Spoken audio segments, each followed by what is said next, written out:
Hi there. Tonight we travel back, not to a court of kings or a battlefield of legends, but to a damp, dirt-packed path outside a medieval village alehouse. It's twilight. The smell of wood smoke mingles with something less romantic. A few chickens peck at discarded apple cores. A dog sniffs the ground with alarming enthusiasm. You, unfortunately, are holding your tunic up just a little too high to avoid the mud, and what lies ahead isn't a glorious throne or a marble bath. It's a wooden bench with a suspicious hole and a wasp's nest in the corner. Welcome to medieval hygiene. No plumbing, no toilet paper, no privacy, no mercy. You probably won't survive this, so before you get comfortable, take a moment to like the video and subscribe, but only if you genuinely enjoy what I do here. And hey, post your location and local time in the comments. I love seeing where you're tuning in from and how late it is when we're talking about moss and medieval butts. Now dim the lights, maybe turn on a fan for that soft background hum, and let's ease into tonight's journey together. You trudge into the edge of town, dodging puddles and mystery stains. The villagers are going about their end-of-day rituals, mending shoes, feeding livestock, and emptying chamber pots with the sort of resignation only a 14th century peasant can truly master.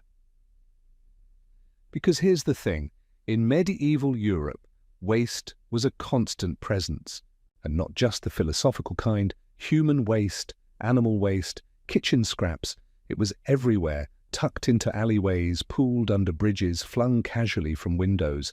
The air smelled like hard work and regret, and when it came time to relieve yourself, there was no restroom.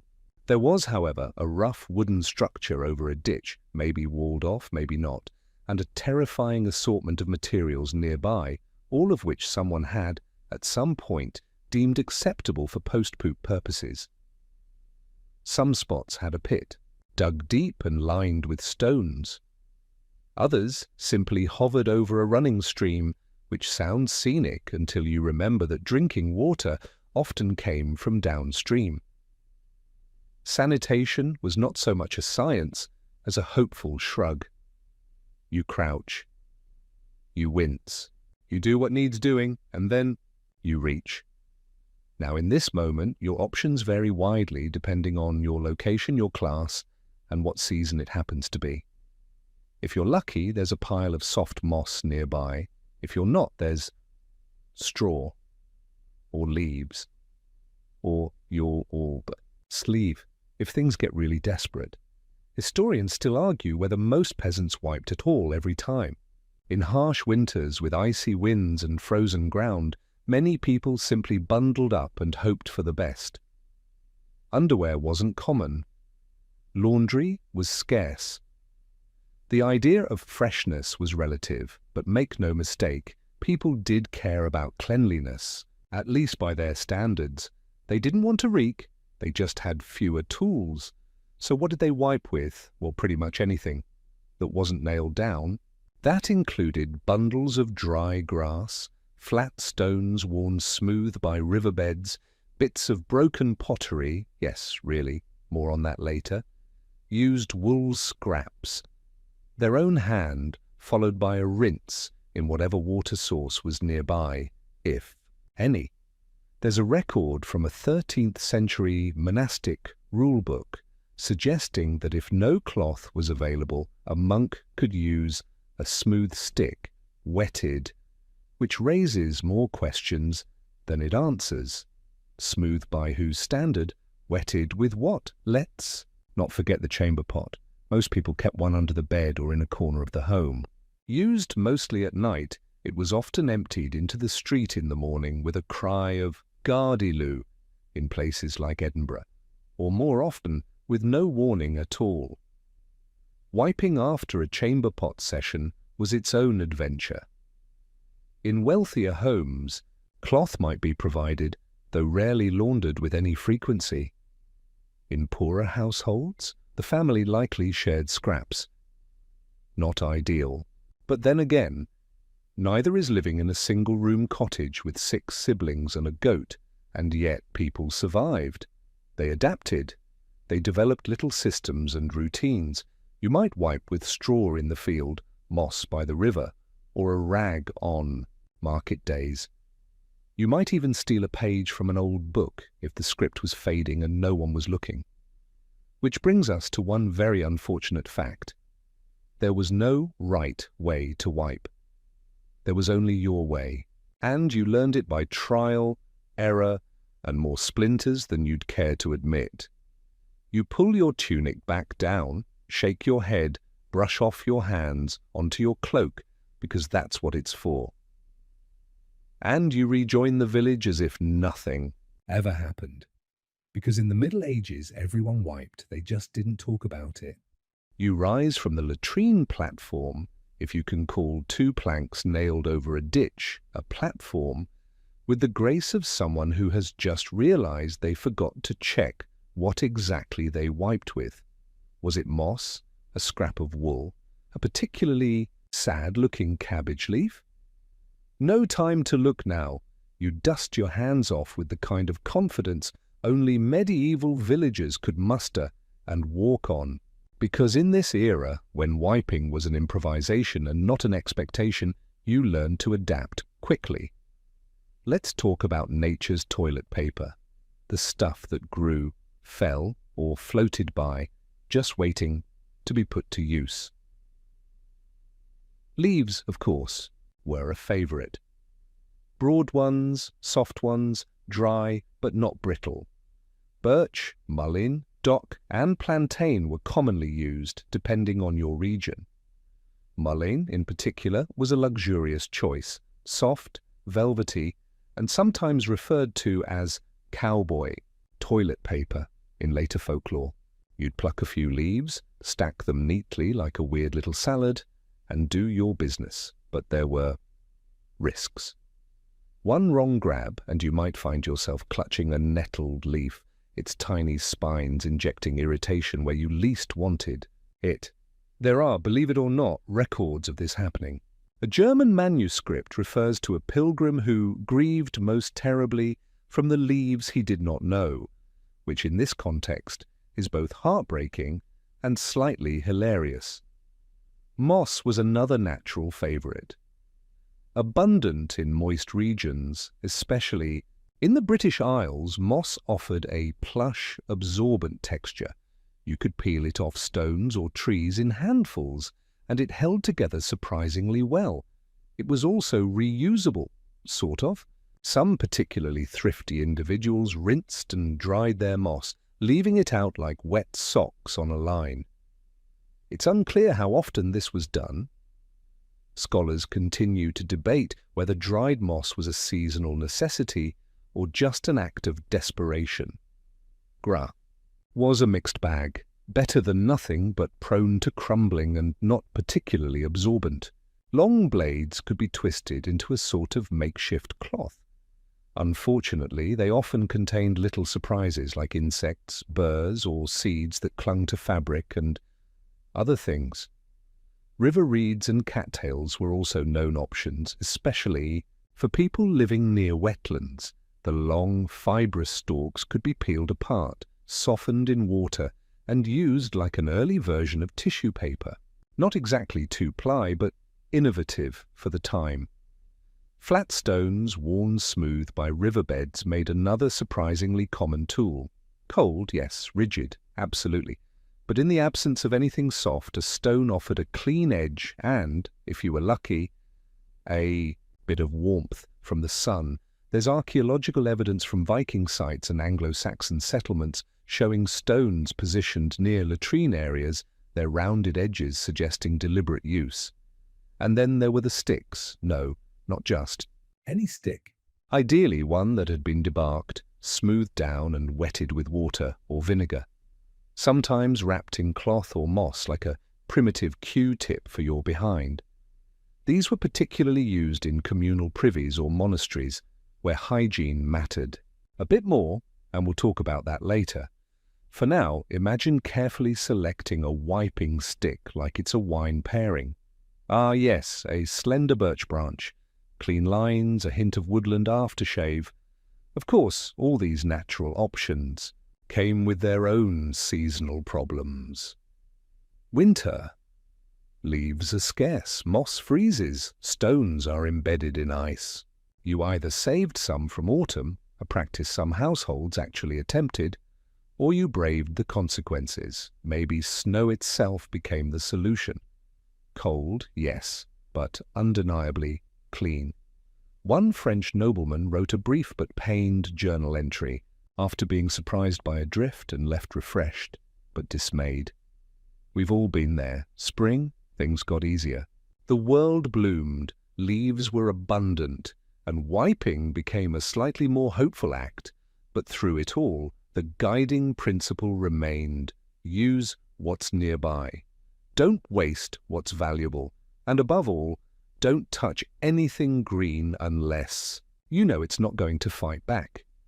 Interestingly, some homes, particularly in rural communities, began designating small hygiene gardens. These weren't official by any means, but folks noticed that planting soft-leafed herbs and moss near the privy made life a lot more pleasant. Lavender and mint were favourites, not just for wiping, but for keeping the smell down. One medieval housewife reportedly lined the privy seat with rosemary branches to drive away the stench and the flies alike. Historians still argue whether these gardens were common knowledge or rare luxuries, but the intent is clear. Even in the muddiest corners of history, people tried to create comfort. And so you emerge from the woods, your wiping improvised, your dignity mostly intact, and your hands maybe a little greener than before. You pass a neighbor on the road, they nod, you nod back. No one speaks of what just happened in the trees, but they know, you know, and somewhere nearby a mullein plant trembles. You've done it again. You've relieved yourself by the roadside, you've wiped with something vaguely plant-like, and now your hands are suspiciously damp. But you're not alone in your discomfort. In fact, across villages, manors, monasteries, and muddy crossroads, every class of medieval society faces the same rear-end dilemma.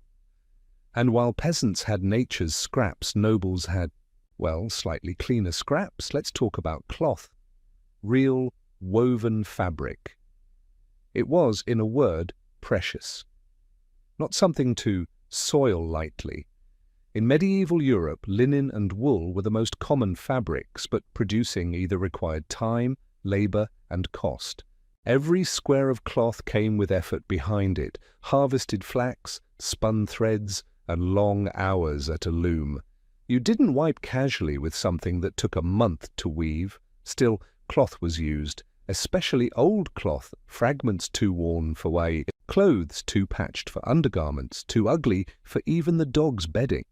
These would be cut down further into small rags, often kept in the latrine area, for wiping.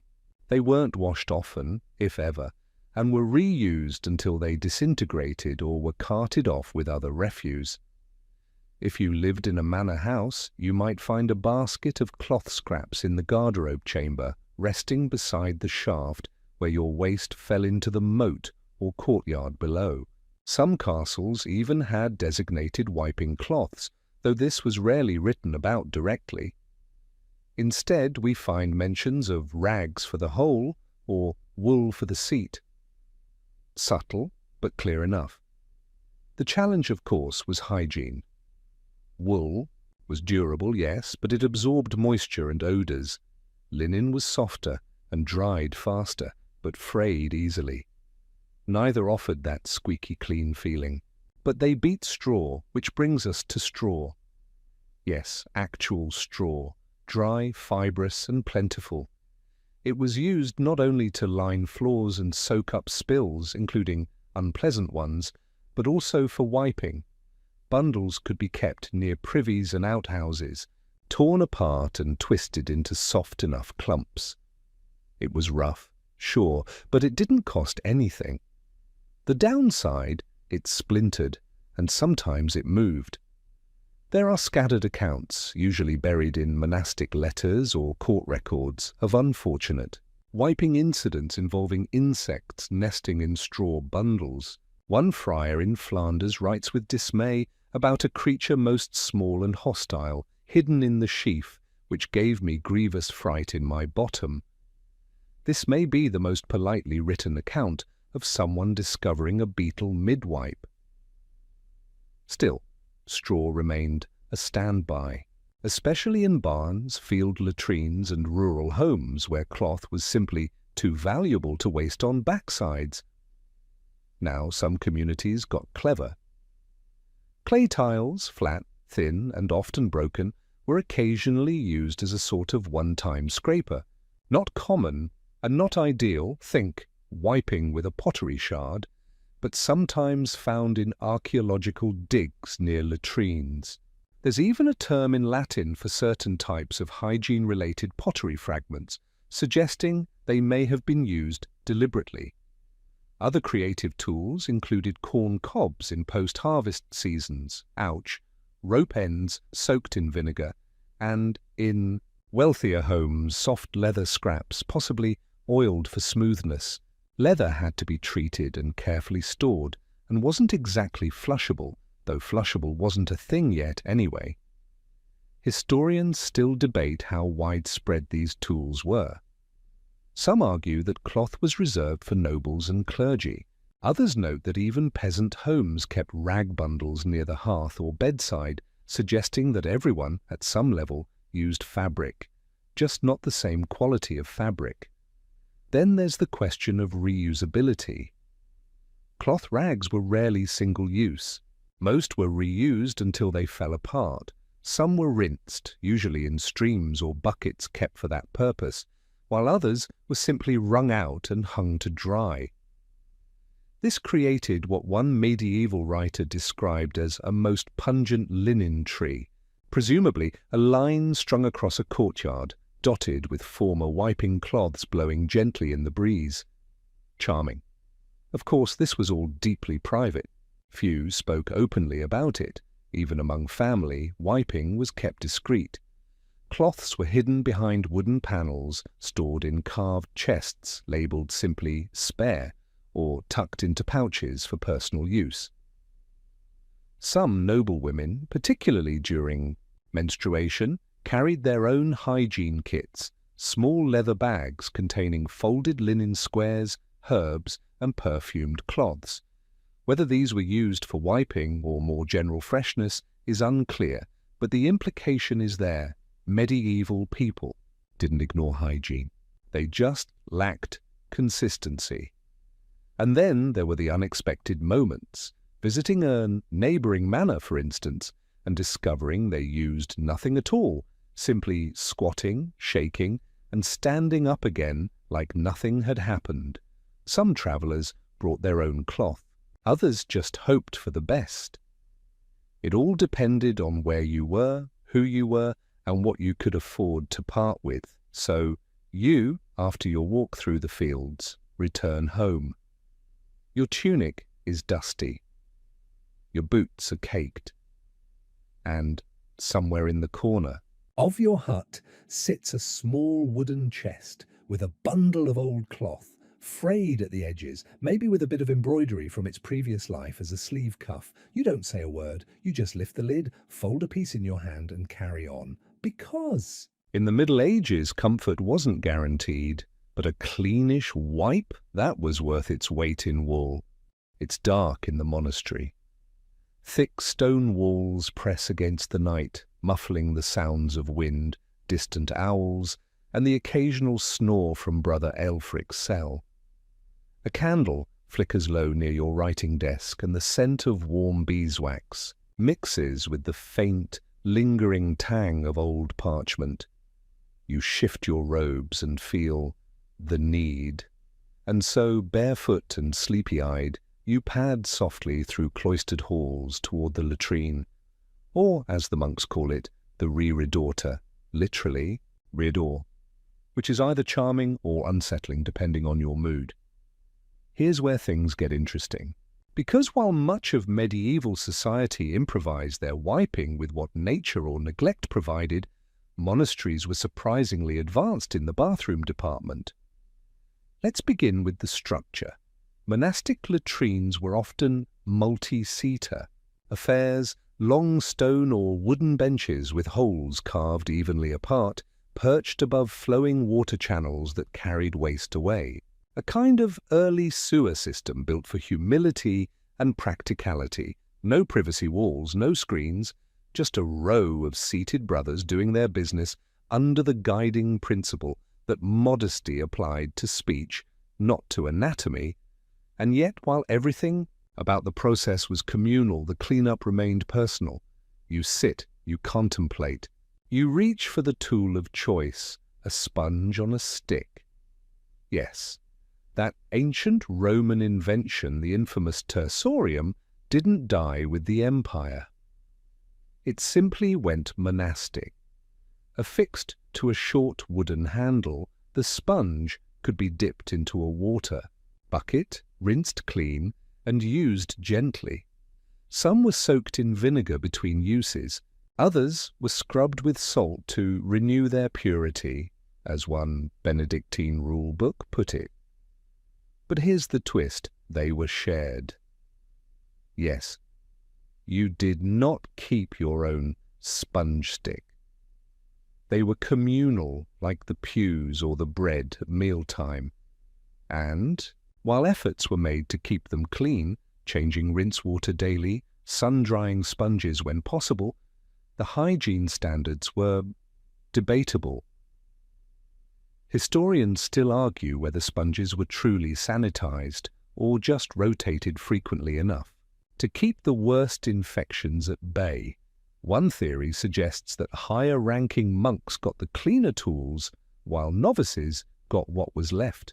Another posits that each monk carved his initials into his stick handle, which sounds sanitary until you realize the sponge part was still shared. Yikes. But monks weren't the only ones using sponge sticks. Sailors, too, relied on them aboard ships, especially during long voyages where fresh water was precious and wiping options were limited. Imagine balancing above a bucket in rough seas, trying not to fall in while holding a damp sea sponge. This was, in fact, your best-case scenario. In some households, especially those influenced by older Roman plumbing or Mediterranean traditions, sponge sticks made appearances in wealthier estates. There's archaeological evidence of small wooden cabinets near garderobes containing vinegar jars, cloths, and sponge holders. Whether they were used daily or reserved for special occasions is unclear. One noblewoman's diary entry, rare but wonderfully frank, describes being much refreshed by the southern method, though the smell did linger. That sponge speak, if ever there was, and it wasn't just sponges, some monastic communities used wool-wrapped rods dipped in warm water and referred to them as comfort staffs. It's unclear whether this was sarcasm, probably not. There's also documentation of lavender water or rosemary-infused rinses for the sponges, both to cut odor and to add a bit of luxury to the otherwise grim business of backside bathing. Now, don't get too excited. These were rare luxuries. For every monastery with a clever flowing water system and sponge buckets, there were 10 villages with creaky outhouses and straw bales. But the sponge survived through centuries because it worked. Absorbent, reusable, flexible, and, with just enough vinegar, probably not deadly. Of course, things went wrong. There's a delightful letter from a 12th century monk in France who writes, "Brother Simon in haste did drop the cleansing stick into the channel, and thus hath lost his dignity." One assumes Brother Simon never lived that down. Others recorded disputes over who last changed the rinse bucket, or which sponge had lice, or whether Brother Godric was hoarding the best stick. As it turns out, even holy men argued over toilet supplies. There's also a particularly grim tale of a novice who accidentally grabbed the wrong end of the sponge stick during a midnight visit, and was so traumatized he fasted in shame for 3 days and would not look any brother in the eye.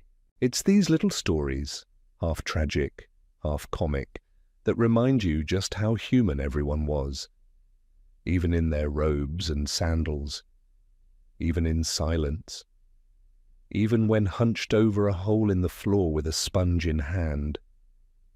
So you finish your business, you rinse the sponge, you dab gently. You return it to the jar with reverence, or at least careful aim. You wash your hands with cold water, no soap, and a rag that hasn't dried since Easter. And you walk back to your cell, clean enough by medieval standards. Because in the Middle Ages, wiping wasn't just a necessity, it was a communal experience. You wake to the smell of baking rye and wet wood smoke. Another misty morning has rolled over the fields, dampening everything from boots to beards.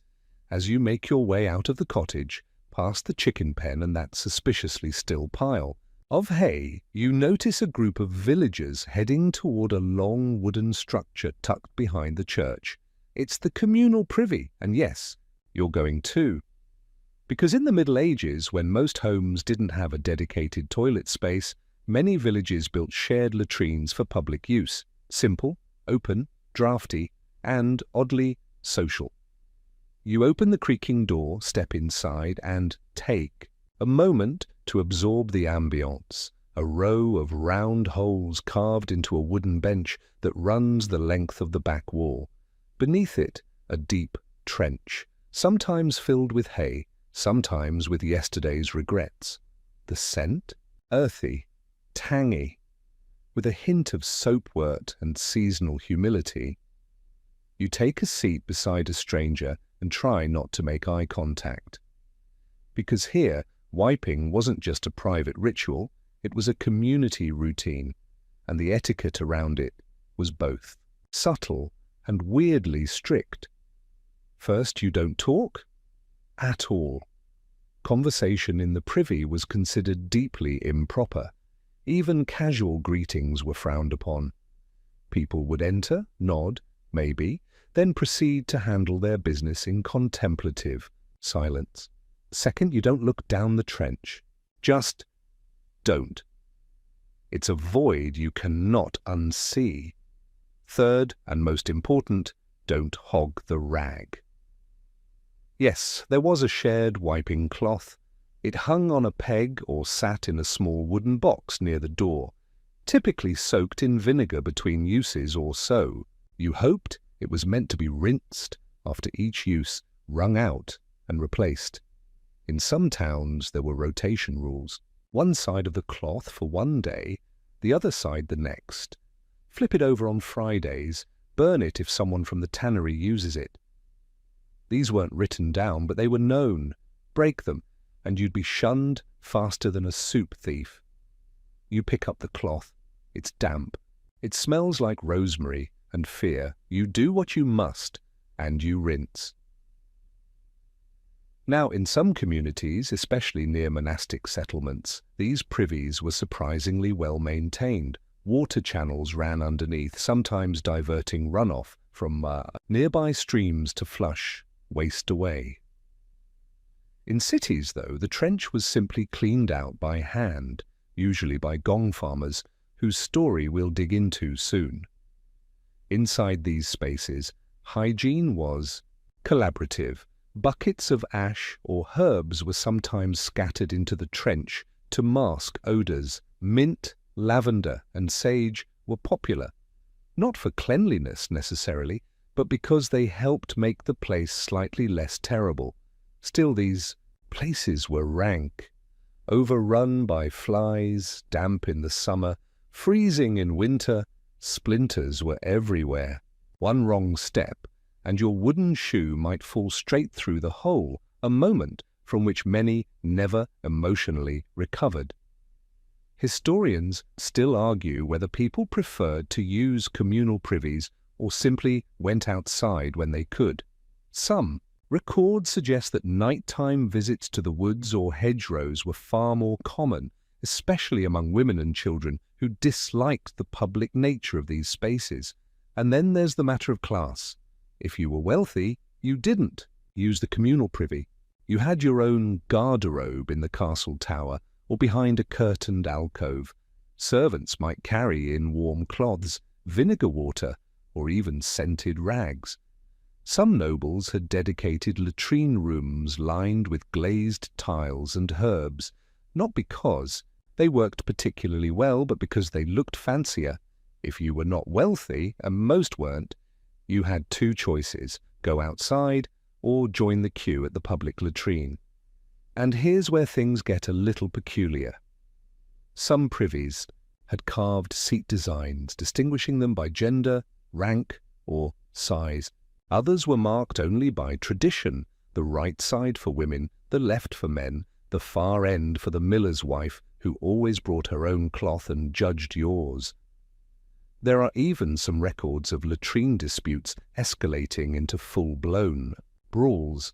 One scribe recounts a scuffle in York after a young tanner took more than his share of seat and cloth, leaving others to storm out in outrage.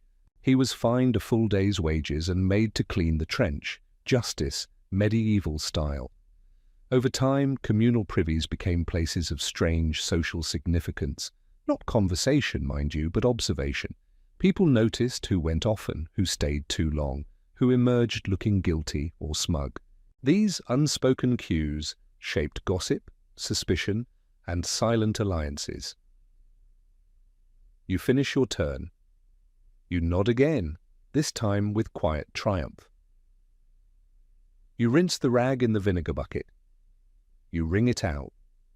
You hang it on the peg, left side, forward, as is, proper, and you leave. Outside, the air is fresh. Children play, a rooster yells, and you, having survived another trip to the communal latrine, walk on with the quiet pride of someone who followed the rules and didn't drop their shoes.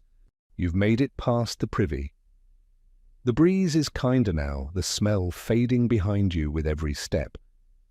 But just as you think you're free from all things foul, you hear a cart approaching, wooden wheels groaning under weight, the driver whistling off-key. It's not a vegetable cart, not a hay wagon, it's the gong farmer. You step aside as he passes, and even though you try not to breathe too deeply, the stench is inescapable. The cart is piled high with waste, brown, wet, and only loosely covered with burlap. Flies follow. In a devoted cloud, you offer a polite nod. He nods back, because in the world of medieval sanitation, the gong farmer was king of the underworld. Let's talk about what that job entailed. Gong was the Old English word for dung, and the gong farmer, sometimes called the nightman or the raker, was responsible for emptying cesspits, latrine trenches, and chamber pots throughout the village or city, usually at night, often in secret, always with strong arms and a stronger stomach. In cities, waste wasn't just dropped into rivers or tossed into streets. Over time, it accumulated in pits dug beneath outhouses and privies. These had to be cleared, or they'd overflow into courtyards, cellars, even foundations. So someone had to do it. Enter the gong farmer, dressed in old clothes, sometimes coated in wax or oil to keep the worst off his skin. He would climb down into the pit with a long-handled shovel and a bucket, working slowly and methodically by lantern light. No gloves, no boots if he couldn't afford them. Just determination and a rope system to haul the sludge up, cart it away, and dump it, usually far beyond the town walls. The smell was legendary. Contemporary writers called it the breath of death and the earthy fog. There are stories of dogs passing out, children crying, and even one merchant's wife who fainted into a ditch after walking too close to a gong pile. And yet, it paid well because no one wanted to do it. So the pay was better than for many farmhands or apprentices. Gong farmers often lived at the edges of towns near the waste fields in small huts with good ventilation. Some even passed the trade down, father to son, generation after grimy generation. They were respected in an odd way, feared a little, pitied a lot, but necessary. Without them, entire streets would drown in their own byproducts, quite literally. Historians still debate how much waste was recycled. Some of the collected matter was dumped into designated lay stalls, open fields used for composting. Others mixed it with ash or animal dung for use as fertilizer. This wasn't exactly regulated, and there are letters from bishops expressing concern that night waste was ending up too close to wells. Reasonable. And here's where it circles back to you, because if your cottage has a cesspit, a deep hole beneath your privy, lined with bricks or wooden planks, you're going to need the gong farmer eventually. You may even leave out a small tip, a coin, a crust of bread, a swig of cider. It's tradition, it's respect, and maybe, just maybe, it ensures he'll do a thorough job and not curse your soil. Now, not everyone had a cesspit. Many just used chamber pots at night and flung the contents into the street with a cry of, "Look, out below," or more colourfully in French, "Gardez l'eau," which eventually morphed into Gardez-l'eau in Scotland. This became such a daily event that some towns scheduled waste-flinging hours, requiring people to shout or ring a bell before tossing. You had to be quick on your feet. There are tragic tales of unlucky passers-by. One merchant's hat was reportedly ruined beyond recognition by an ill-timed pour. Another man sued his neighbor for tossing too forcefully and drenching his soul. Whether metaphorical or not, the complaint was denied, and again the wiping followed accordingly. After emptying a chamber pot, you'd use whatever cloth, moss, or bundled straw you kept nearby. Sometimes the same rag was used by multiple people in the same household, a practice that, while horrifying to us now, was simply life then. Dried under the window, reused till holes appeared. But in wealthier homes, the gong farmer might come directly into the residence, using narrow buckets, cloths to line his path, and a strong back to empty your in-home pit. Some even lit incense or burned bundles of herbs to cleanse the air, though it was more hopeful than helpful. Still, you can't help but admire the man now trudging past, leading his donkey cart of doom. He's humming. He's got a thick scarf tied across his face. And there's a faint trace of peppermint oil on his gloves, someone's version of PPE. You watch him disappear down the lane, the cart rocking and sloshing behind him. You breathe again, and you feel just a little more grateful for the moss by your door, the water in your bucket, and the fact that, at least today, you're not knee-deep in the village's collective shame.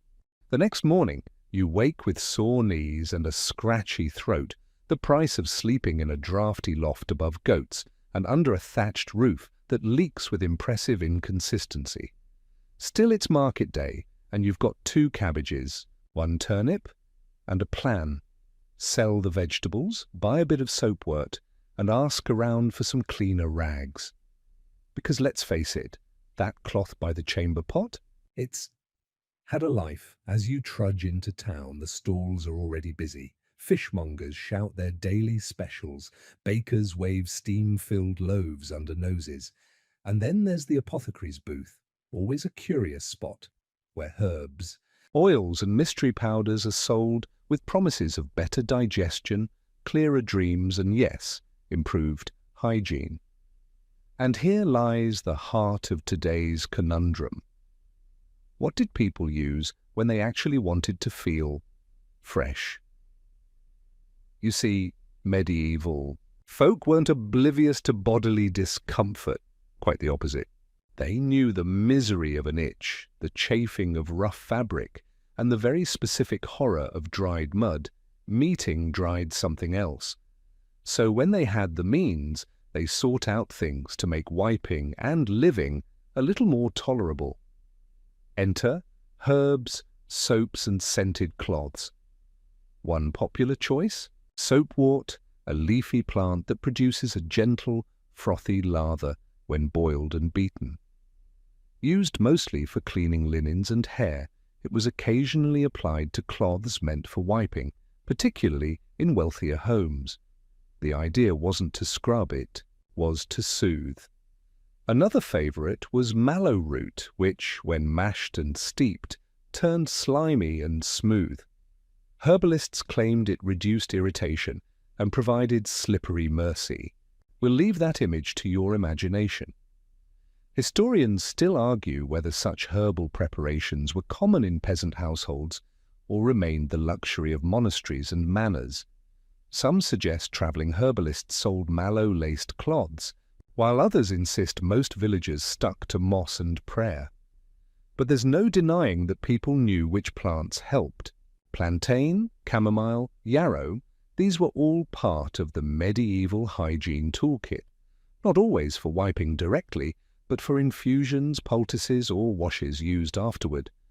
There are even references in medieval medical texts to dry cloth steeped in balm, kept for ladies of status and, more questionably, for noblemen recovering from battlefield wounds in the, shall we say, southern region. Nothing says chivalry like lavender-scented linen for your behind. In cities, vendors sold hygiene bundles, tiny pouches with cloth squares, herb sachets, and a vinegar vial. Travellers bought them before long journeys, especially women, who were often expected to maintain a certain standard of freshness even when sleeping in haylofts. And then, of course, there were the DIY methods. You reach one stall and watch a woman twist thin strips of linen soaked in rosemary water, laying them out on a sun-warmed board. She offers a few for a handful of coins. "For underarm under everything," she says, with a wink.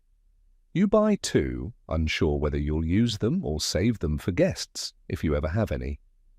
Meanwhile, across the square, a travelling friar preaches the virtues of spiritual cleanliness, while behind him a young boy sells flat stones polished smooth by the river and wrapped in twine for safe holding.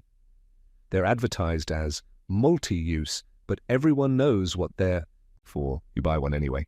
Can't hurt, the friar continues, warning against vanity and the overuse of scented rags, which he calls a temptation of the flesh. No one listens, everyone's sniffing their rosemary strips, and it's not just women indulging in these little luxuries. Many soldiers carried hygiene kits, basic cloths, salves, and even pine resin soap cubes. Long campaigns taught them that chafing was the enemy.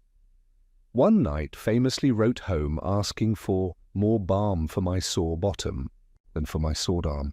His wife obliged. Among merchants, cloth-wrapped hygiene tokens were exchanged like gifts, small embroidered squares with initials or good luck charms stitched in. Some were perfumed with cloves, mint, or even frankincense, stolen from church, stocks in moments of desperation. The best ones were rumoured to be reused by their recipients multiple times before being boiled, rescented, and passed on. Talk about recycling. So here you are, herbs in one hand, linen in the other, trying to decide which bundle smells less like goat. It's a strange kind of shopping trip. But it makes sense because medieval people didn't want to smell bad. They didn't want to walk around itchy or sticky or raw. They just had fewer tools and a lot more creativity.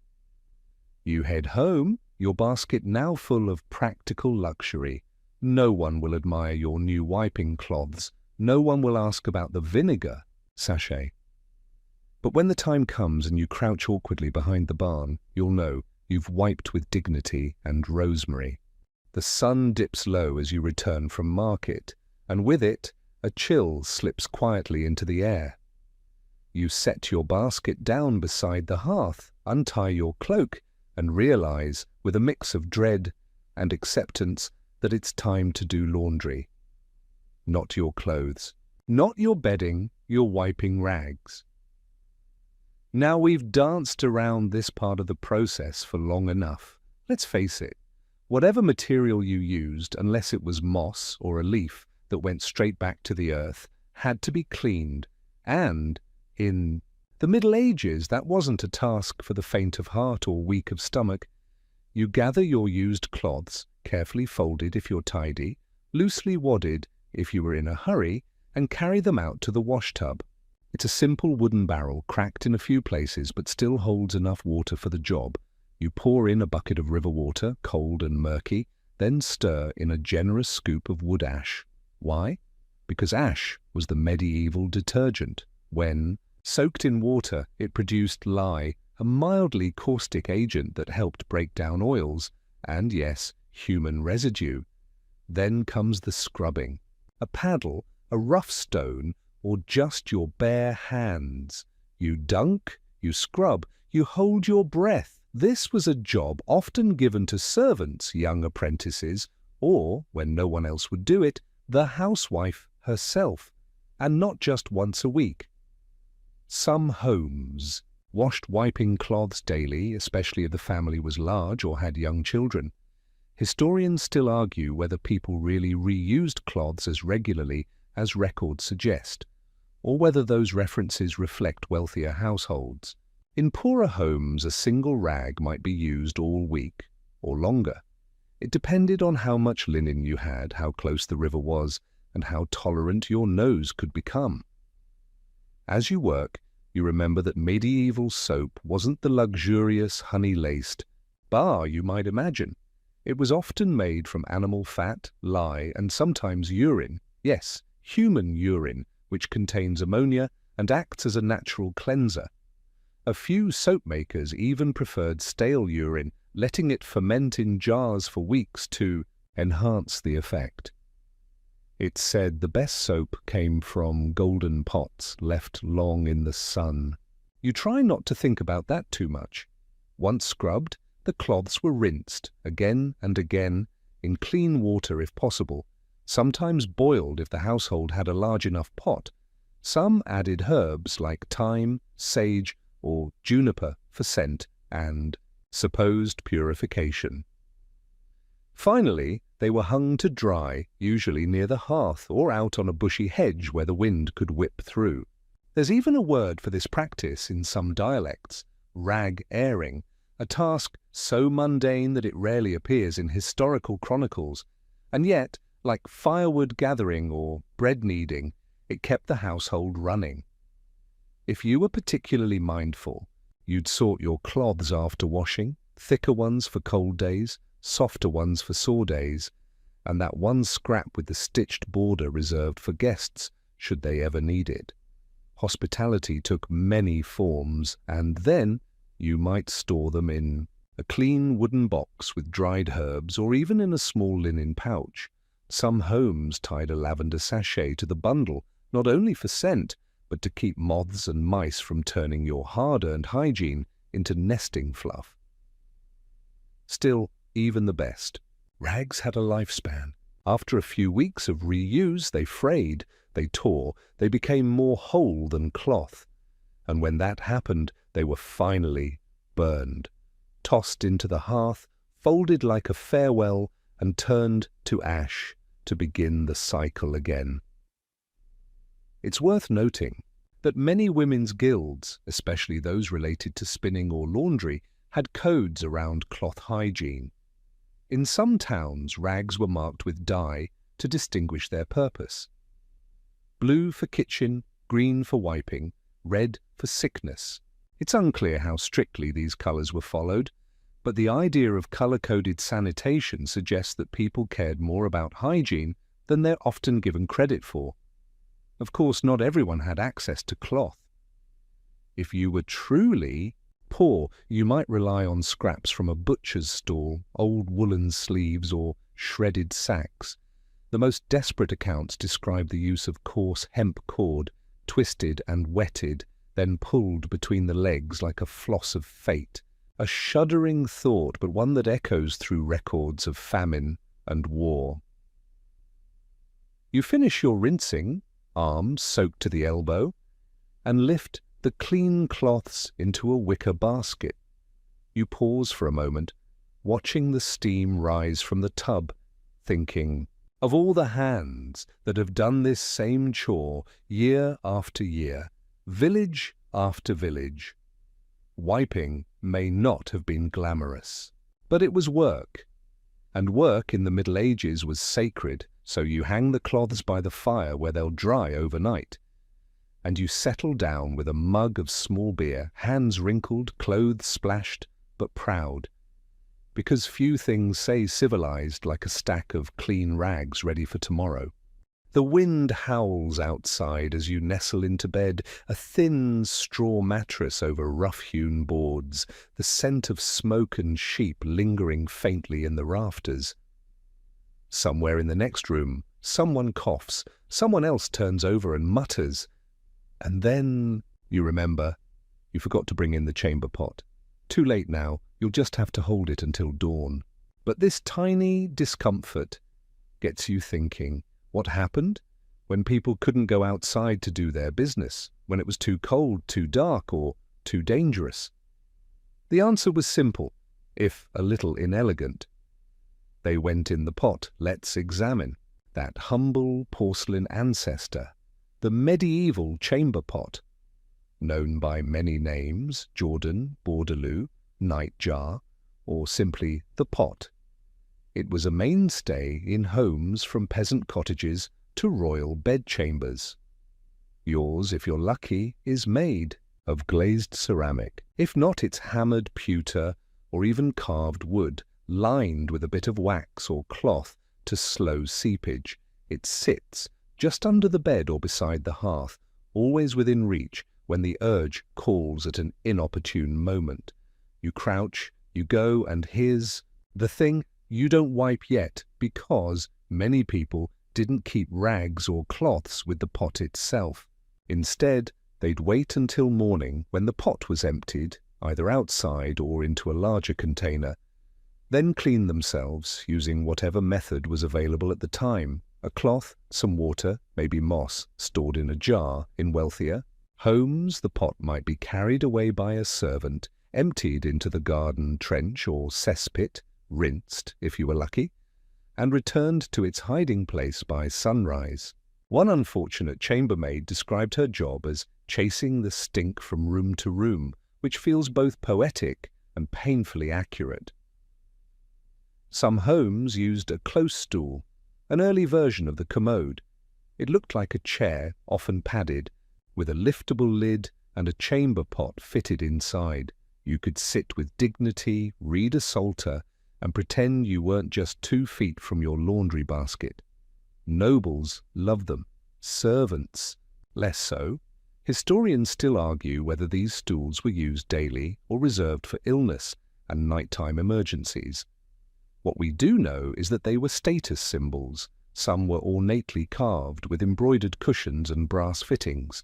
One bishop's stool even had a drawer for scented herbs. That's commitment, but for most folks the pot was plain and portable. Its contents, however, were everyone's problem. In towns and cities, pots were dumped from second-story windows, with little more than a shouted warning. That's why streets had open gutters, kennels, where waste flowed between stones, often right past shop fronts and bakeries. You'd sidestep a fresh loaf and a floating something else in the same moment. To mitigate this, laws were passed. London, for instance, required pot dumping to be done at designated hours. In theory, you'd only toss after dark, always with a call of "where below." In practice, not everyone followed the rules. There's one letter from a merchant in 1354 who claimed he lost a new hat, and nearly his life, after walking under a row of tavern windows. The tavern was fined. The hat, presumably, was burned. So, how did wiping work in these cases? If you had a rag near your bed, you'd use it. Then and there, rinse it in a bucket of grey water, and hang it by the fire. Some kept a pot of vinegar nearby for that purpose, though it was just as often stolen for cooking.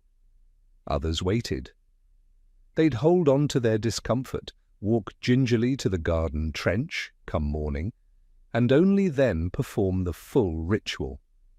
Squat, wipe, rinse, and greet the rooster like a civilized human. Still others had no choice but to wipe with hay, straw, or shredded hemp, materials often kept in a basket for the chickens but repurposed in desperate hours. Not exactly soothing, but effective enough. And then there were bedridden folk, the elderly, the sick, the wounded. For them the chamber pot was essential, and wiping, a shared task, often handled by relatives or caretakers. Accounts from monasteries speak of mercy cloths, soft linen reserved for the infirm, washed separately and dried with care. It was not glamorous, but it was intimate, necessary, and one of the quiet acts of compassion in a hard world. There's even a tale of one knight's wife who embroidered her husband's sleep rags with little hunting scenes, so he might gaze upon triumph while attending to base matters. That's dedication. As for the chamber pots themselves, they were rarely cleaned with much rigor. A quick rinse, a shake, and back under the bed. Some added herbs, bay leaves, clove, even apple peel, to mask the lingering funk. A few wealthier households commissioned painted pots with jokes or biblical quotes around the rim. One surviving example reads, "Deliver me, O Lord, from mine enemies and from foul vapours." Fitting. You lie back now, eyes drifting closed, chamber pot unemptied, and cloth nowhere nearby. But you'll deal with it in the morning because for all its shortcomings, the medieval pot gave people a bit of privacy, a bit of dignity, and, if you're lucky, a bit of peace. Dawn creeps in through the cracks in your shutters, golden and chilly. The coals in the hearth are barely glowing, and somewhere outside a rooster crows like it's auditioning for a cathedral bell tower. You sit up slowly, stretch, and sigh because you remember what today is. It's travel day. You've been summoned 3 villages over, a cousin's wedding or maybe an inheritance dispute. It's never entirely clear in these letters, written with ink that smudges and spelling that varies by mood. Still, you pack a bundle, tie your cloak, and grab your staff. And now comes the question every medieval traveller must face. What do you use when nature calls on the road? The answer? You get creative. Let's set the scene. You're walking through fields, forests, and rough roads with no privy in sight. Inns are rare, and even when you find one, there's no guarantee it has a latrine, and certainly not a well-kept one. Most have a waste pit behind the stable, or a platform over a stream if you're lucky. So what do? You find a tree, a ditch, or just some tall grass and hope for privacy. Wiping becomes a question of what you have on hand, literally. If you've planned well, your bundle includes a small cloth pouch with folded rags, a few sheets of parchment no longer needed for writing, a handful of moss gathered the day before, maybe even a bit of soft sheep's wool reserved for emergencies. Historians still argue how common it was to travel with hygiene kits. Some believe only merchants and clergy carried such items, while others point to travellers' journals describing roadside relief stops and their peculiar wiping methods, like using the hem of one's own tunic and praying for rain. There's even a famous letter from a 14th century pilgrim who wrote that he suffered no hunger but found great sorrow in my need to scour with bark. Ouch. Some travellers resorted to smooth pebbles, especially those walking near rivers or coastlines. The key was to find flat, rounded ones, often called wiping stones, that could be cleaned and reused. Monks on pilgrimage often kept a few tucked into a pouch, used them, then rinsed them in holy water with a whispered apology. More humorous is the tale of a travelling juggler who claimed to use playing cards, the Queen of Hearts, ever loyal. Whether truth or jest, we may never know. Let's not forget the cloak tuck, a trick used by peasants and messengers alike. You squat, hold one end of your cloak between your teeth to keep it clean, and hope your knees don't buckle mid-process. Then you wipe with whatever's underfoot, leaves, moss, or, in desperate cases, old rope fibers pulled from road markers. If you're lucky enough to stop at a monastery or noble house, you may be offered a bench over a latrine pit and a cloth washed, hopefully within the past month. Wealthy travellers might even bring a servant whose job includes handling such private matters. That servant, it said, was often paid extra and given gloves of thick wool. You make a mental note to always tip well. Of course, there's also the issue of where to go. Rules varied by region. In forests, you went discreetly. In cities, fines were issued for defecating in the street or near wells. Some towns built public latrines, long benches with multiple holes over a pit, but these were social affairs with no walls and little dignity. One surviving poem from a traveller in Flanders complains of 10 men in a row, all grunting, none.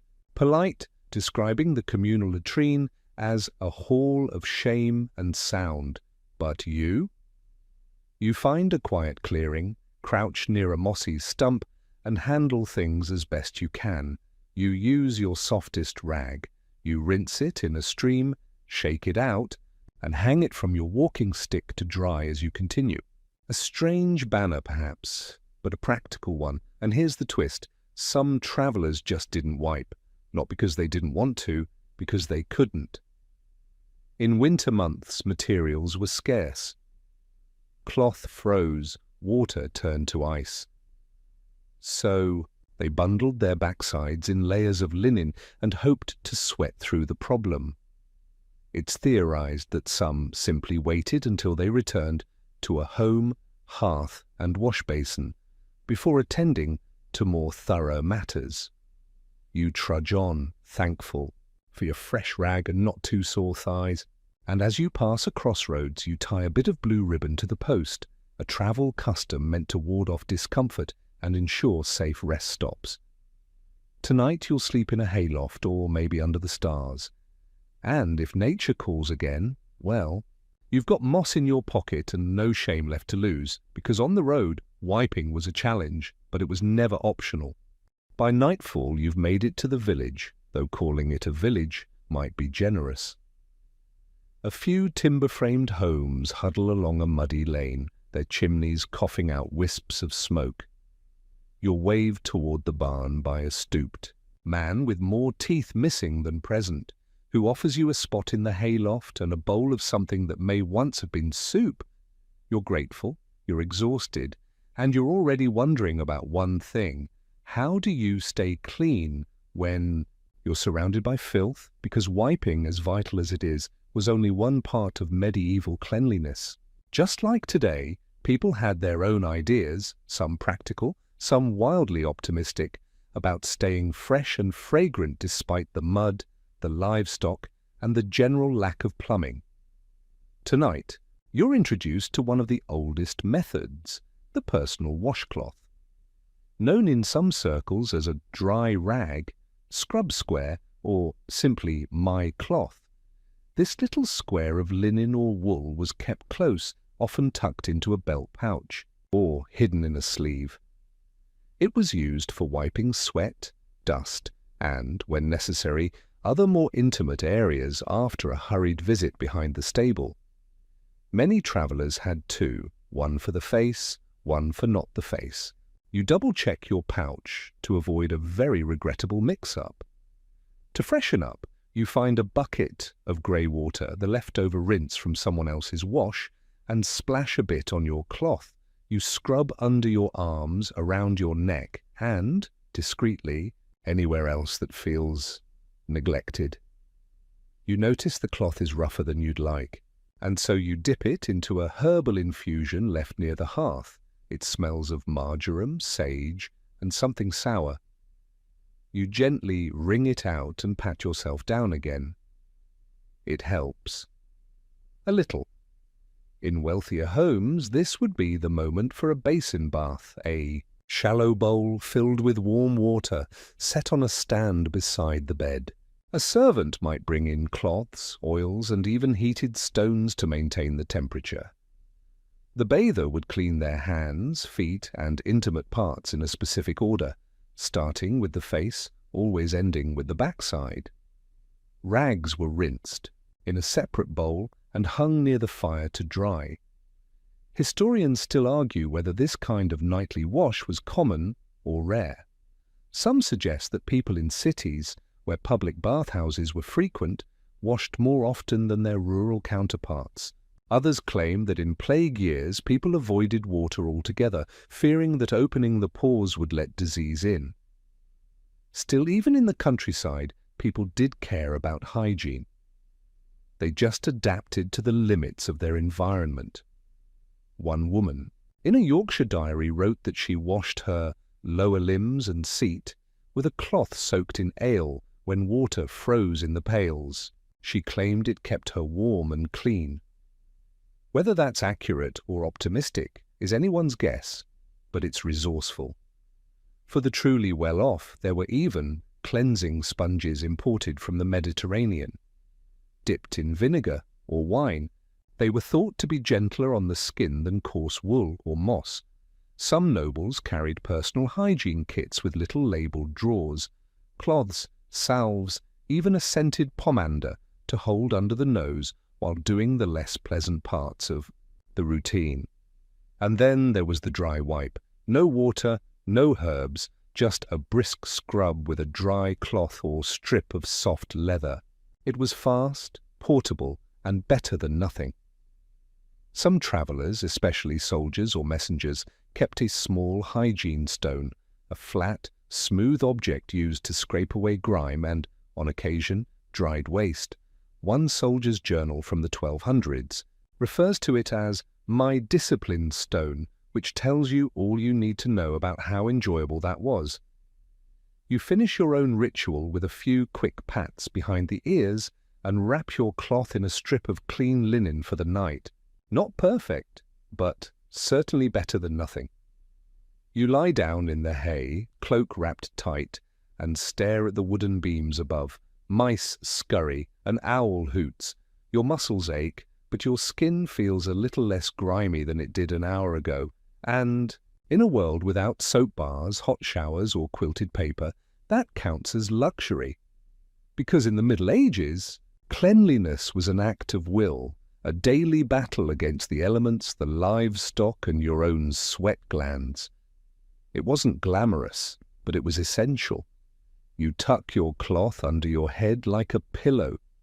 Tomorrow it'll be rinsed again, hung to dry, and ready for another day of mud and moss and makeshift mercy. For now, though, you're clean enough.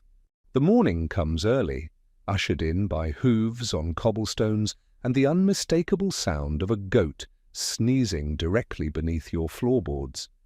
You blink, stretch, and fumble for your bundle of belongings, mostly cloths, herbs, and a rather judgmental piece of soap that seems to glare at you from your satchel. Today, your journey continues into a larger town, one with narrow alleyways, crumbling walls, and, most excitingly, a public latrine. Yes, today you get to witness one of the Middle Ages' most curious architectural feats, the communal toilet block, or as some called it, the necessarium. These structures varied in size and elegance, from tiny huts perched over moats to full-fledged stone chambers with seating, often built into bridges or walls above flowing water. In larger towns, they might be connected to rudimentary sewer systems, or at least a gutter trench designed to carry waste away with the rain. You arrive at the House of Easement, a rather generous name, considering its odour. A carved wooden sign hangs above the door. A figure hunched on a plank, holding a scroll and looking mildly concerned. Inside, a row of bench-style seats stretches along the wall, each with a gap beneath and a polite attempt at spacing. It's a surprisingly social space. A woman chats idly with her neighbour while tying her apron tighter. A man hums a hymn. Someone sneezes and 3 people say, "Bless you," without missing a beat. There is no privacy, no partitions, just the collective understanding that everyone has to go sometime and that time is usually now. And here's the real question. What do you wipe with in a public setting? The answer, it turns out, depends on who you are and how prepared you came. Some bring their own personal cloths, folded discreetly and tucked into sleeves or belts. These are used quickly and quietly, then returned to a pouch for washing later. Others rely on communal wiping implements. Yes, you heard that right. In some towns, latrines offered a shared stick with a sponge or rag tied to one end, called a tersorium. After use, it was dipped into a vinegar or saltwater bucket, placed. Nearby, sound dubious? That's because it was. Still, for many, it beat the alternative. Historians still argue whether these implements were common in Northern Europe or more of a Roman holdover, slowly phased out as hygiene habits changed. Some believe the spongy stick persisted in monasteries and urban bathhouses well into the late medieval period, citing monastery rules about cleansing rods and ritual rinsing. You notice a boy dart out of the latrine holding a bundle of leaves and old parchment, giggling. Whether those were his intended wiping tools or his next reading project is anyone's guess. For the well-prepared, wiping materials included scraps of old linen already softened through use, sheepskin offcuts, sometimes waxed for smoother application, hay twists, bound tightly and used once before being tossed out the back window, paper if you were rich, or stealing from. The scribe's Binet travelling scribe once joked that his first draft fed the mind, but the second draft cleaned the behind. Paper, when available, was surprisingly absorbent. Of course, with communal spaces came communal problems. Latrines needed to be emptied regularly, a job so dreaded it became its own profession, the gong farmer. Gong farmers worked at night, dragging buckets of human waste, called night soil, from cesspits to designated dumping grounds outside the town. They were well paid, forbidden from working during daylight hours for smell-related reasons, and occasionally honoured with drinks in gratitude for their silent, stinking labour. You pass one such man now, wheeling a cart and humming a dirge. His gloves are thick, his boots are sealed with wax, and his eyes have seen things no minstrel would ever sing of. Some towns tried clever designs to avoid such clean-up. A few bridge latrines let waste fall directly into rivers, which, while convenient, didn't endear them to downstream villages. Others had dry toilets with sand or ash poured in to absorb moisture and mask the smell. Users brought their own scoopfuls, used the latrine, and scattered a new layer afterward, rustic but functional. One record from a merchant town describes a latrine with woven straw mats hanging beside each seat, cut into strips. You'd wipe, drop the strip into the pit, and move on with your day. Convenient, compostable, not very comforting. But the most creative method, a shared wiping wall, a slanted stone surface doused in vinegar against which users would lean and sort of shuffle. Probably invented by someone with an aching back and no shame left to lose.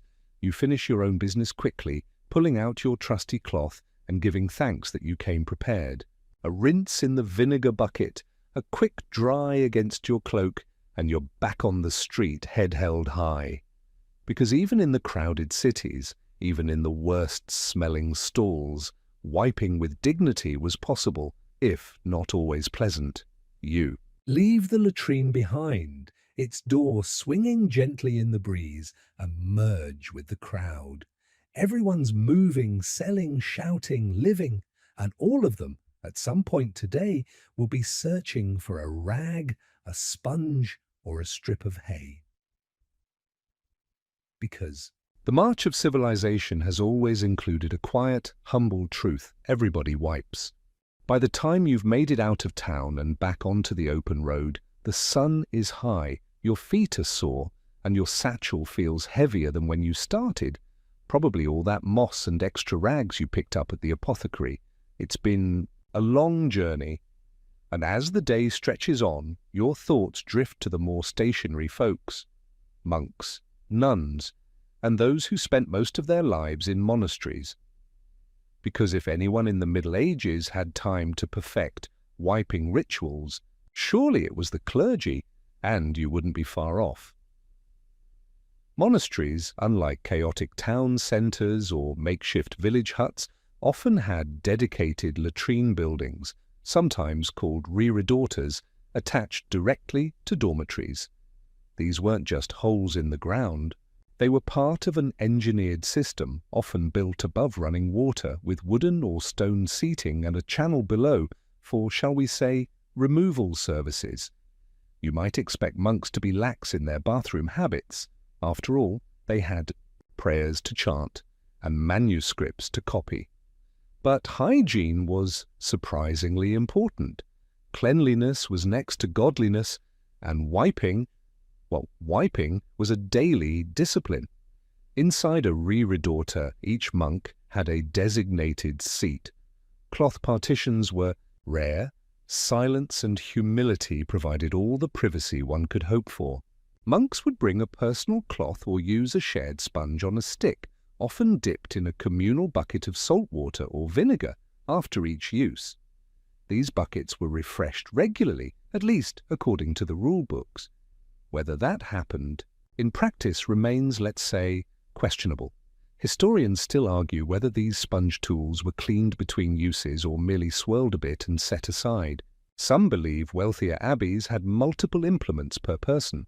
Others cite writings that suggest one was used communally, especially in poorer or smaller communities. More intriguing are the written bathroom rules from the Rule of St. Benedict. While not exactly a step-by-step guide to wiping, they emphasized orderliness, discretion, and not lingering too long in the latrines. One line loosely translates to, "Let no brother tarry where thoughts may wander." So, no reading while seated, it seems. Monks also embraced a rotation system for chores, meaning everyone, from novices to abbots, took turns cleaning the facilities. Latrine duties were viewed as humbling and necessary, much like kitchen work or tending to the sick. And speaking of the sick, monasteries often ran infirmaries where hygiene was taken seriously. The ill were provided with softer cloths, regular, washing with herbal water, and even warm compresses. A 13th century manuscript mentions gentle toweling of the lower parts, which sounds oddly spa-like until you remember the context. You reach the edge of a small stone chapel, its garden, quiet and fragrant with mint and thyme. A monk tends to the herbs, gently cutting sprigs for the infirmary. He glances up and nods as you pass. "Rosemary for the hands," he says. "Yarrow for the seat." You smile, unsure if he's joking. Probably not. Inside the monastery, you'd find a lavatorium, a communal washing space. It wasn't for full-body baths, but hands, faces, and yes, wiping cloths.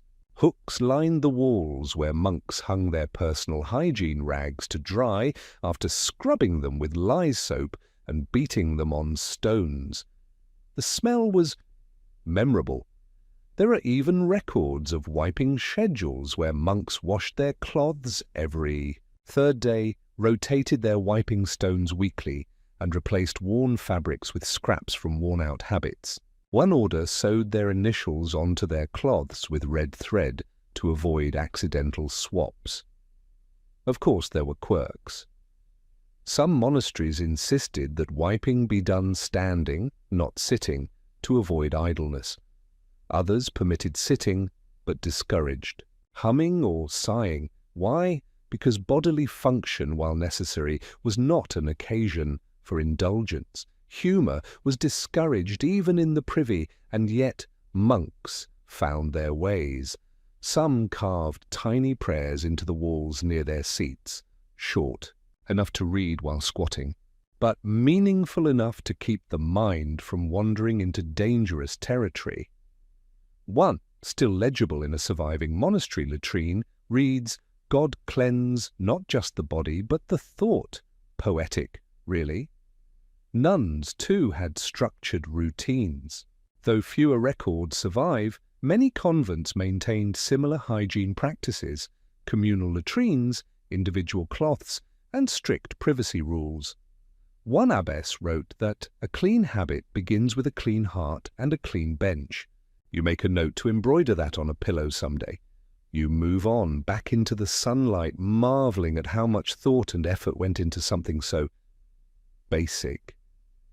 But that was the medieval way, when toilet paper didn't exist and privacy was a dream. People didn't abandon dignity. They reinvented it. So the next time you squat by a bush with a scrap of linen and a prayer, think of the monks in their stone seats, of the vinegar buckets, of the humble towels flapping in the cloister breeze they wiped with intention and probably chanted a psalm while doing it. You leave the monastery behind, its slate roof catching the afternoon light, and descend the wooded path toward a cluster of homes nestled near the river bend. There's laughter in the distance, children splashing in shallows, a woman scolding, a goose, and the low thump of laundry being beaten against rocks. It's here you'll learn something every medieval child is raised to understand. How wiping isn't just about survival, it's about routine. Because for peasants, farmers, and even smallholders, wiping wasn't an isolated chore. It was baked into the rhythm of daily life, woven into chores, wrapped in habits, and passed from mother to child like a lullaby of hygiene. You approach the riverbank, where two women are laundering linen, their sleeves rolled, their hair covered, and their forearms strong from years of wringing and scrubbing. Nearby, a stack of small cloth squares flutters gently on a bush. You already know what they are. Reusable wiping cloths, the unsung heroes of peasant hygiene. Unlike nobles or monks who might have designated cloths embroidered with initials or perfumed with herbs, most villagers made do with whatever scraps were left from worn-out clothes. A shift, too threadbare for patching, became bandages, slings, and yes, personal wipes. Mothers stitched stacks of small squares, often 2 layers thick, from flannel, linen, or even old wool. These were kept in baskets by the hearth, wrapped in cloths for travel, and hung by the fire to dry after washing. Every household had their own system. Some even embroidered tiny stitches into the corners to mark whose was whose. No one wanted to use Uncle Bertram's cloth by mistake. And when it came to teaching children, wiping was a learned art. Young ones were shown how to squat properly, how to find the right leaf, not the itchy ones, and how to rinse a rag after use. In some villages, it was customary to sing a rhyme while cleaning up. Nothing fancy, just something rhythmic to pass the time and mask the awkwardness. One traveller once wrote that he heard a child humming a tune that went, "Wipe front, wipe back, fold and stack, rinse with care, hang in air." It's oddly catchy. Historians still debate whether these routines were universal or varied wildly by region. Some believe highland communities used heather bundles, while coastal folk relied on fish skin scraps, soft, surprisingly durable, and very much a matter of local supply. In drier climates, where water was precious, wiping sometimes involved sand, scooped into a cloth and used like a gritty sponge. Not pleasant, but effective. A few even mixed ash and oil, creating a primitive paste for cleansing, followed by a wipe with wool or moss, a medieval kind of wet wipe, if you will. But even with cloths, people still ran into storage problems. Clean cloths were folded and stored in sealed pots to keep away rats, bugs, and, more likely, nosy siblings. Some homes kept them near the cooking hearth, where smoke and warmth helped keep them dry. Others had a small wooden box tucked behind the door, labelled with a carving or symbol known only to the family. And when a cloth was too worn to wash again, it was burned. There's an oddly touching entry in one woman's personal calendar. Burned, the last cloth from Mother's apron. She'd be glad to know it saw good use. Even in final acts, these items held meaning. Of course, not everyone used cloth. Out in the fields, farmers used whatever was nearby, leaves, hay twists, even spare feathers, and simply buried the rest. Compost piles became the final resting place for many a pine cone and rag. You pass a small barn and overhear an older man explaining the 3-stick rule to a younger one. Apparently, if you had no cloth, you'd use 3 smooth sticks, one to wipe, one to scrape, and one to say a prayer over. You're not sure if he's joking. You're also not sure you want to find out. Then there's the issue of wash day. Once a week, more or less, families gathered their used cloths, soaked them in lye water or urine, yes, really, then scrubbed them clean in rivers or wash basins. The ammonia in urine was a natural disinfectant, and paired with boiling water, it made for surprisingly effective sanitation. If you could stand the smell, of course, this process wasn't private, it was community. Women swapped gossip while rinsing. Children learned songs and stories while stomping cloths underfoot.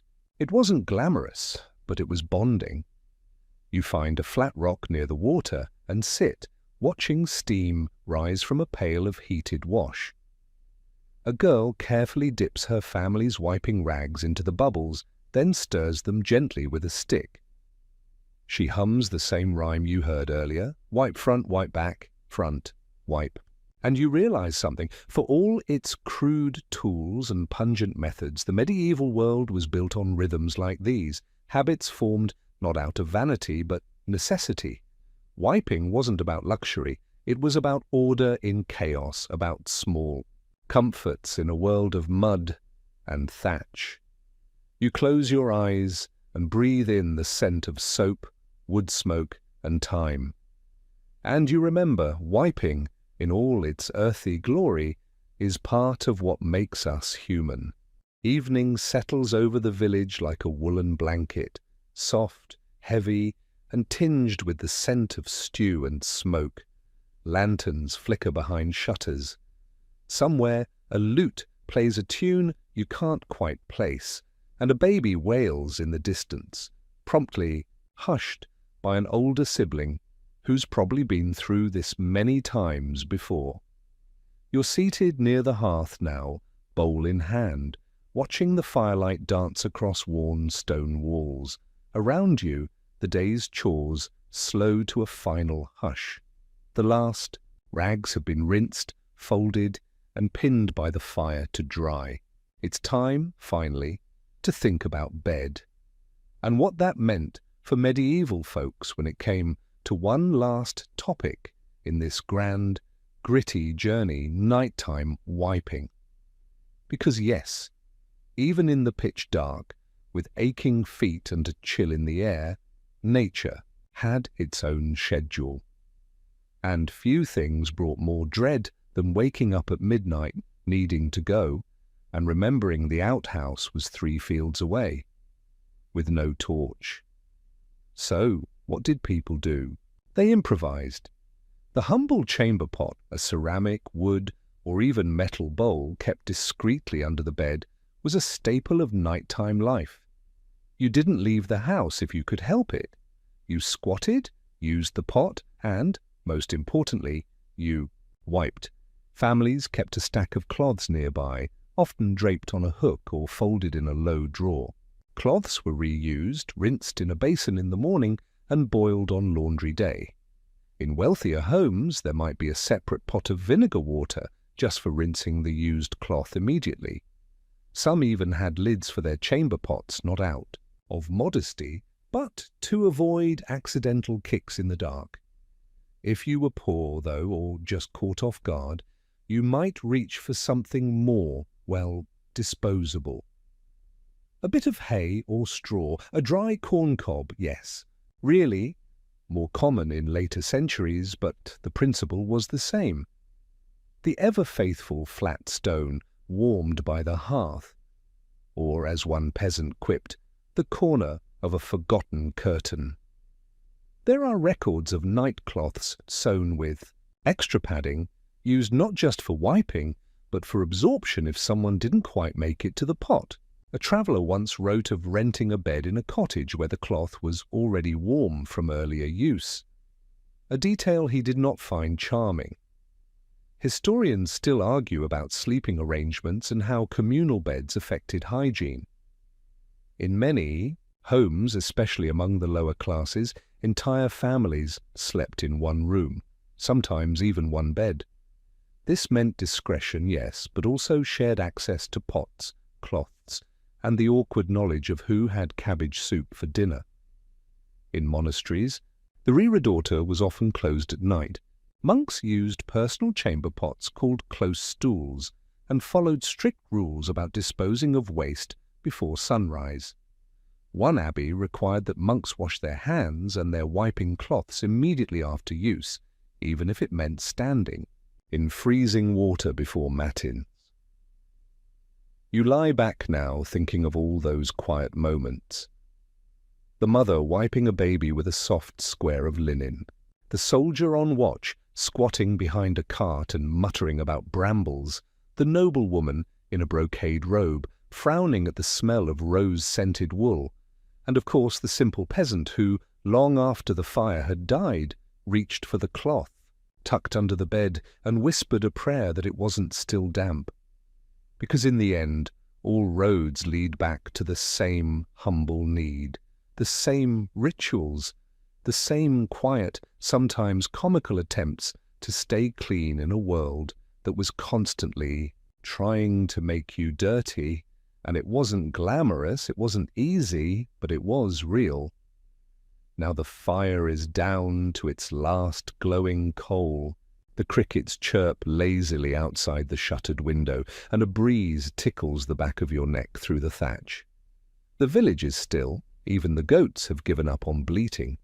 Only the stars keep watch now, scattered across a sky so vast and dark it makes you feel very small and very safe. Your rag lies folded nearby, clean, dry, and ready for tomorrow. You've wandered through forests and fields, past monasteries and manure heaps, into castles and latrines, and back again. You've crouched by bushes, squatted over pits, rinsed rags in cold rivers, and debated quietly whether moss was a gift from nature or an elaborate prank. And through it all you've discovered that the most human of acts, so often overlooked in scrolls and stories, was never really about shame. It was about care, about adaptation, about making do with what you had, and doing so with a kind of quiet dignity. So tonight, as your breathing slows and your limbs grow heavy, remember, somewhere in a time not so different from now, someone was doing the exact same thing you're about to do. Pull up the blanket, sigh into the pillow, and drift off, knowing that for all our modern comforts, some things have always stayed the same. You are clean. You are safe. And it's time to rest, sweet dreams.